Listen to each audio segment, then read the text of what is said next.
Jyothula Nehru foundation ఆధ్వర్యంలో mega DSC ఉచిత coaching సెంటర్ను ఏర్పాటు చేయనున్నట్లు జగ్గంపేట ఎమ్మెల్యే జ్యోతుల నెహ్రూ వెల్లడించారు. ఈ సందర్భంగా ఆయన అనువైన స్థలాలు ప్రభుత్వ డిగ్రీ కాలేజ్, కాపు కళ్యాణ మండపం, ఇండోర్ స్టేడియంలను పరిశీలించారు. ఈ సందర్భంగా ఆయన మాట్లాడుతూ ప్రభుత్వం ఎంతో ప్రతిష్టాత్మకంగా తీసుకున్న మెగా డిఎస్సిలో నియోజకవర్గం నుండి అనేక మంది ఉచితంగా కోచింగ్ తీసుకురావాలనే ఉద్దేశంతో జ్యోతుల నెహ్రూ ఫౌండేషన్ ద్వారా ఉచిత కోచింగ్ ఇచ్చి అనేక మంది టీచర్లుగా ఉద్యోగాలు సాధించాలని ఆయన ఆకాంక్షించారు.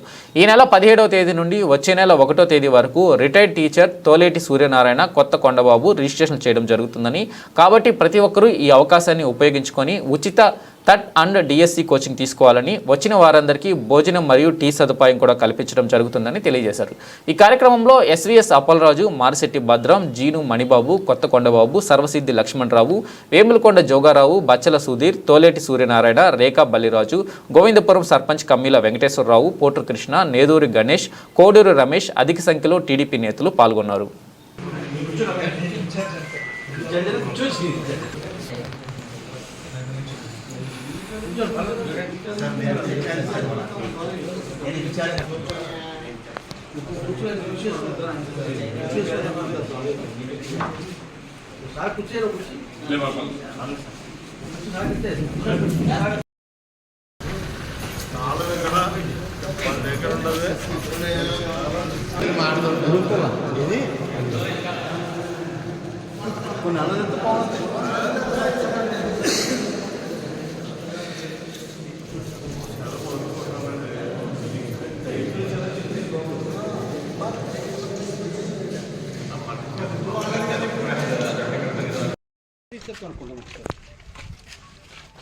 కూటమి ప్రభుత్వం ఏర్పడ్డ తర్వాత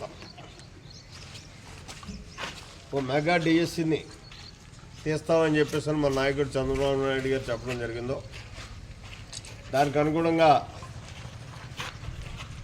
ఈ డిఎస్సి తీయడానికి 16,000 మందికి ఒక్కసారిగా ఉద్యోగాలు ఇచ్చేటటువంటి టీచర్ ఉద్యోగాలు ఇచ్చేటటువంటి కార్యక్రమాలు తీసుకున్నారు. ఆయన ముఖ్యమంత్రి అయిన తర్వాత మొట్టమొదట సంతకం 5వ సంతకం 5వ సంతకం. ఆ సందర్భంలో జగ్గంపేట నియోజకవర్గంలో ఎవరైతే ఈ టీచర్ పోస్టులకి అర్హులైనటువంటి వారు ఉన్నారో వాళ్ళందరికీ కూడా ఉచితంగా బెటర్ ఫ్యాకల్టీతో జ్యోతుల నెహ్రూ ఫౌండేషన్ ద్వారా మరి కోచింగ్ క్యాంప్ నిర్వహించాలని చెప్పేసి నిర్ణయం తీసుకున్నాం. అది ఎక్కడ పెట్టాలి అన్న దాని మీద ఇవాళ పరిశీలనకు రావడం జరిగింది. దానికి అనువైనటువంటి ప్రదేశంగా కాపు కళ్యాణ మండపం, డిగ్రీ కాలేజీలో ఉన్నటువంటి మోడల్ డిగ్రీ కాలేజీలో ఉన్నటువంటి 2 హాల్సు, అలాగే స్టేడియం, ఈ మూడింటిని ఉపయోగించుకొని ఎంతమంది ఇక్కడికి వచ్చినా సరే వాళ్ళందరికీ కూడా ఉచితంగా ఈ కోచింగ్ ఇవ్వాలి అని చెప్పేసి నిర్ణయించుకున్నాం. ఈ కోచింగ్ కూడా ఎవరో అనుమానించాల్సినటువంటి అవసరం లేదు.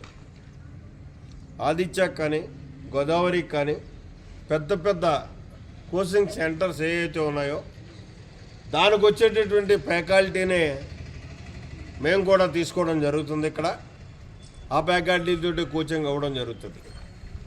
కాబట్టి ఈ సందర్భంగా రేపు 17వ తారీఖు 10 గంటలకి కార్యక్రమాన్ని ప్రారంభిస్తాం. 2వ తారీఖు నుంచి కోచింగ్ సెంటర్స్ ప్రారంభిస్తాం.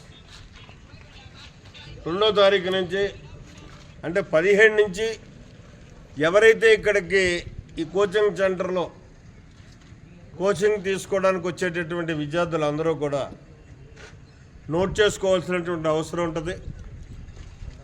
అంటే ఎంతమంది వస్తారు, ఈ రకమైనటువంటి ఏర్పాట్లు చేయాలి. ఇక్కడ కోచింగ్ కూడా ఉచిత భోజనంతో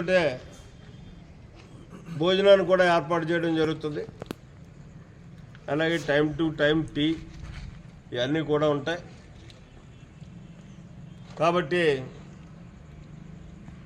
ఎంతమంది వస్తే అంతమందికి కూడా ఇక్కడ కార్యక్రమం ఇవ్వడానికి మేము సిద్ధంగా ఉన్నాం.